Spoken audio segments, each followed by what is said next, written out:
we have these two witnesses. The outer court, for 42 months, the Gentiles are trampling outside the temple. The Antichrist comes and puts an image of himself in the temple. We're going to see it in chapter 13. Who are the two witnesses? A lot of different views. Elijah called down fire and shut the heavens. Moses turned water into blood and smote the earth with plagues.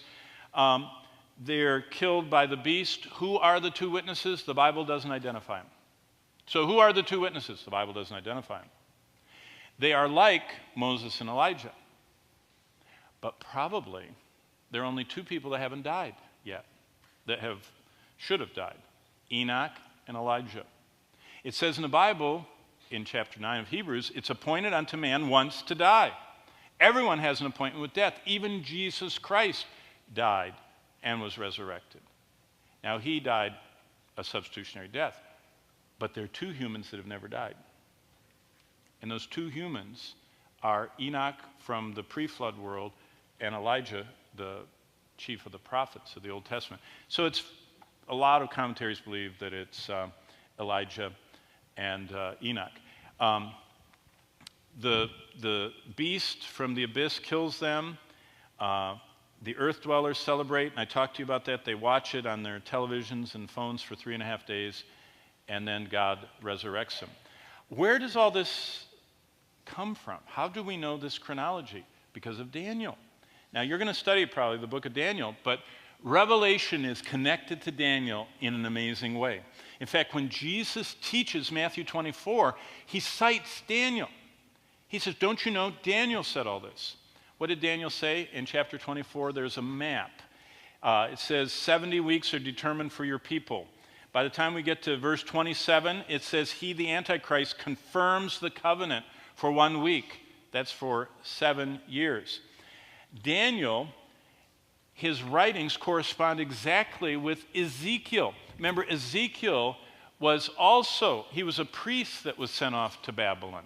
So he's in Babylon, Daniel's in Babylon.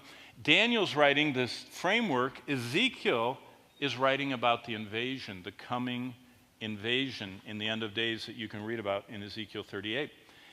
The Lord sees a future temple in Jerusalem. And that's why, if you go over there, there's a group of Jews called the Temple Mount Faithful, and they're not Messianic, they're just Jews, but every year they have this great big block. It's the cornerstone of the new temple. And every year they drag it from their warehouse, and they blow trumpets, and they go toward the Dome of the Rock, and the Jewish police have to stop them, and all the Arabs riot, and they shoot, tear gas. The Jews want to build a temple because they know that as the scripture, in fact, John weaves together the longest Old Testament prophecies about Israel's future in Ezekiel and says that temple is going to be there. Well, why? Why is Israel so important? Because God has staked his name on Israel. That's why the devil wants to destroy. That's why the devil's having Iran threaten Israel. Satan knows that God says there's going to be a Jewish people, and there's going to be 144,000 witnesses, and there's going to be a temple, and the Jews are going to be there in Jerusalem, and the second coming of Christ is Jesus rescuing the Jews. Israel. That's the second coming. The second coming is not for us. The second coming is for them. We come in the second coming. Do you know what the first prophecy in the Bible is? It's from Enoch, the one we just talked about. Enoch said, behold, the Lord cometh with 10,000s of his saints to execute judgment on all the ungodly for all the ungodly deeds in ungodliness they have committed. That's in the book of Jude. That's the first prophecy. Enoch prophesied that Jesus would come with his saints, not for, with. He's coming to rescue Israel with us. So God stakes his name on Israel. It says in Isaiah 5 and verse 15, the same thing in Jeremiah 31, 1 and 2. God has made a sovereign, unbreakable covenant with Israel.